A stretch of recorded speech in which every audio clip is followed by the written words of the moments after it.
네, 오늘로 총선이 24일 앞으로 다가온 가운데 지역구 공천을 어느 정도 마무리 지은 여야는 비례정당 공천 작업에 속도를 내는 모습입니다. 보도국 취재기자 연결해 자세한 소식 들어봅니다. 정영빈 기자. 네, 더불어민주당이 범여권 비례대표용 연합정당인 더불어시민당의 현역 의원 파견을 추진하고 있습니다. 민주당은 정당 투표 기호 순서를 3번으로 앞당긴다는 계획인데요.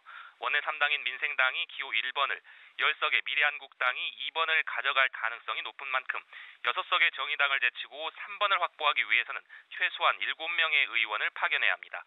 일단 비례대표 초선인 민주당 정은혜 의원이 가장 먼저 더불어시민당으로 옮기겠다며 제명을 요청한 가운데 불출마를 선언한 일부 의원들도 이적을 검토하는 것으로 전해졌습니다.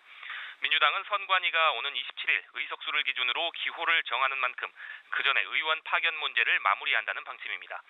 더불어시민당은 비례대표 후보 심사에도 속도를 내고 있는데요. 이르면 오늘 오후 전체 회의를 개최한 뒤 소수정당과 시민사회계 추천을 받은 비례대표 후보자 명단을 발표할 예정입니다.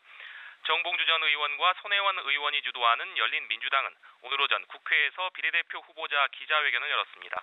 비례대표 후보로 나선 김의겸 전 청와대 대변인은 언론개혁을 이루고 싶다고, 최강욱 전 청와대 공직기강 비서관은 촛불 시민의 뜻을 이루기 위해서라고 출사표를 던졌습니다. 이에 대해 민주당 윤호중 사무총장은 기자간담회에서 열린민주당이 대단히 부적절한 창당과 공천 절차를 진행하고 있다고 비판했는데요.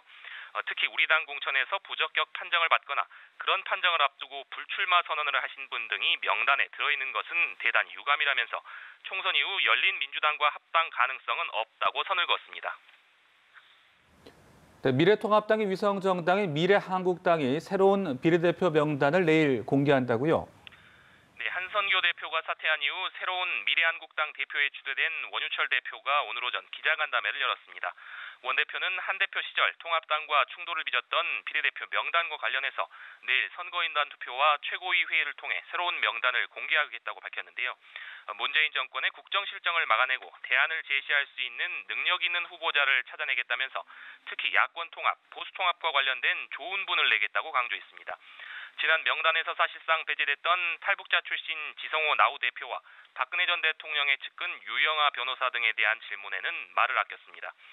한편 통합당 황교안 대표는 자신으로부터 공천 압박을 받았다는 한국당 한선교 전 대표의 주장을 일축했습니다.